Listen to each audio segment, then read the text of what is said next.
Nous, on se focalise depuis 48 heures sur Kaboul, sur le centre du pouvoir, mais il y a une certaine résistance qui s'organise ailleurs en Afghanistan. Alors, il y a encore quelques poches de résistance, hein. Les talibans ne contrôlent pas 100% de l'Afghanistan, même si par rapport à ce qui était le cas dans les années 90, y compris quand ils étaient au pouvoir à Kaboul, entre 96 et 2001, ils contrôlent aujourd'hui plus de territoires, notamment dans le nord du pays, par là où il y a notamment des Ouzbeks et des Tadjiks. Une partie de ces Ouzbeks et Tadjiks a été sensible à la propagande des talibans sur le thème il faut mettre fin à l'occupation étrangère, etc.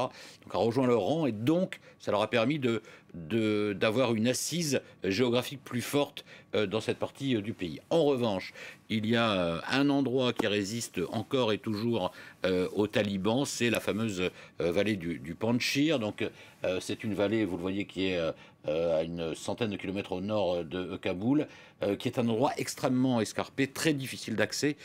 Personne, ni les soviétiques, ni les talibans n'ont jamais réussi à y pénétrer. C'était évidemment le fief de Ahmed Shah Massoud, hein, le lion, celui qu'on appelait d'ailleurs, qu'on surnommait le lion du Panjshir. Aujourd'hui, c'est son fils, Ahmad Massoud, qui reprend le relais. Et là, aujourd'hui, c'est quand même une annonce assez importante. Il a été rejoint par Amroullah Saleh. Alors, Amroullah Saleh, c'est un homme politique afghan de 49 ans. C'était surtout, jusqu'il y a 48 heures, le premier, c'était le premier vice-président d'Afghanistan, donc du président Ashraf Ghani.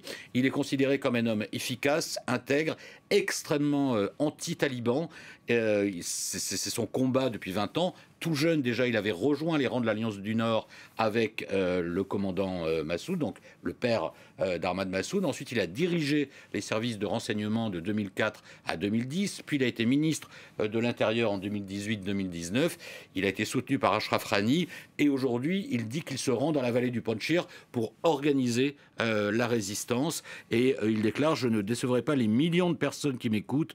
Je ne serai jamais sous le même toit que les talibans. Donc peut-être, à nouveau, on verra bien, hein, il faut rester quand même prudent, dans cette vallée du Panjshir, une résistance qui s'organise face aux talibans. Merci beaucoup pour ces éléments, Bruno.